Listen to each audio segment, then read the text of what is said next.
কোরআনের সবচেয়ে দামি সূরা কোনটা বলেন? ফাতিহা। কিছু বলতেছে ফাতিহা, পিছনের বাইরে কি বলবেন? হ্যাঁ, ইয়াসিন। আর আচ্ছা এবার বলেন, আমি সহজ করে দিই, বলেন কোন সূরা না পড়লে নামাজ হয় না?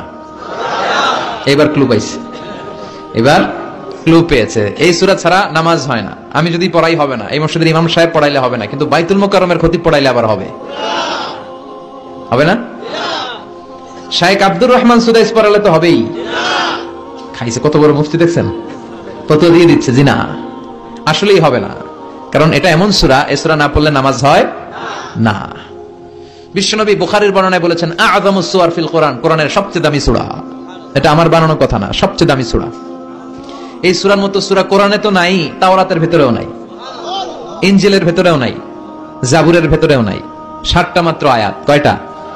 কার কার মুখস্থ নাই হাত তোলেন। সূরা ফাতিহা মুখস্থ নাই কার কার? হাত তোলেন। হিন্দু ভাই নাই কেউ? আমাদের অনেক মাহফিলে হিন্দুরা আসে, হিন্দুদেরও মুখস্থ। সুবহানাল্লাহ কইবেন না? এই দেশের অনেক হিন্দুরা কালেমা পড়ে জানেন, বিশেষ করে তুফানের সময় আরো বেশি পড়ে।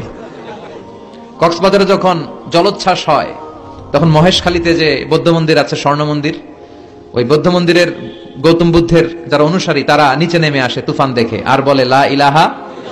ওরা বোঝে তুফান থেকে শুধু একটা কালেমাই বাঁচাতে পারে, আল্লাহ ছাড়া বিপদ থেকে কেউ বাঁচাতে পারে।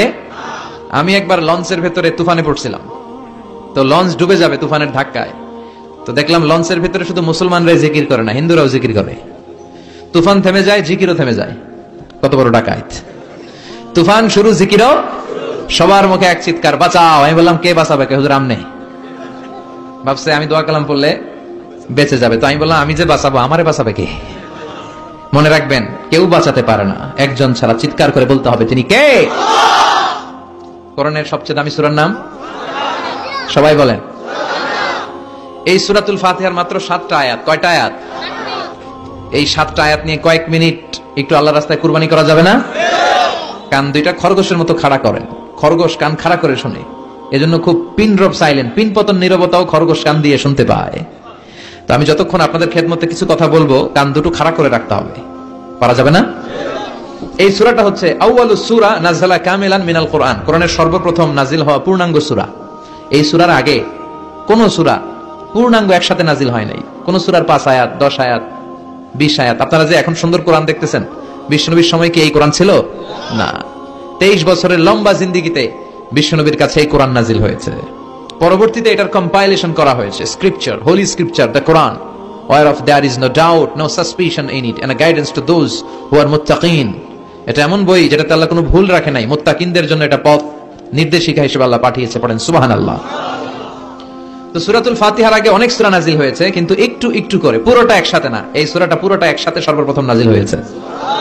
এজন্য এই সূরাটারে আবার বলে ফাতিহাতুল কিতাব, মানে preface of the book, introductory সূরা। কোরআনটা খুললেই সর্বপ্রথম আপনার নজরে যে সূরাটা পড়বে, সূরাটার নাম সবাই বলেন সূরাতুল ফাতিহা।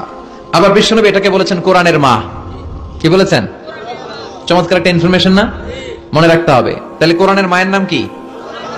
মনে থাকবে? বলেন তো, সকল পৃথিবীর সব শহরের জনপদের মায়ের নাম কি? মক্কাতুল মুকাররমা।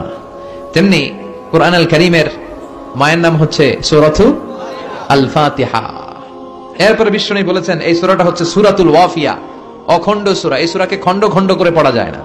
কেউ প্রথম রাকাতে সূরাতুল ফাতিহার অর্ধেক, দ্বিতীয় রাকাতে বাকি অর্ধেক যাই পড়ছে, হইছে? কিন্তু কেউ প্রথম রাকাতে সূরা আর রহমানের 10 আয়াত, পরের রাকাতে বাকি 10 আয়াত। কোনো সমস্যা আছে?